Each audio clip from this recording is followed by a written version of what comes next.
Hi friends, இன்றைக்கி ஒரு special புறா. அலங்கார புறா, கர்ணப்புறா, பந்தய புறா, தூது புறா, இது போன்ற 4 புறாக்கள் வளர்க்கப்படுகிறது. தமிழ்நாட்டில் மாநில பறவையாக மரகத புறா. இது பச்சை நிறத்தில் காணப்படும். இது 2லேருந்து 3 முட்டை அரிசி, தானியங்கள், பழங்கள் அதை சாப்பிடும்.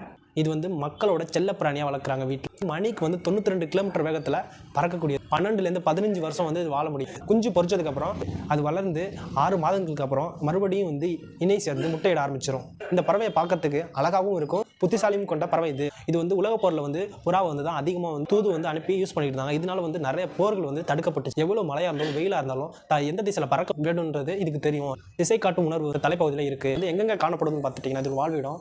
இது வீட்லேயோ காட்டிலையோ புல்வெளியிலோ அதிகமாக காணப்படும். எந்தெந்த சூழ்நிலையில் வாழும்னு பார்த்துட்டு உலகம் முழுவதும் எல்லா இடத்துலையும் வாழும்.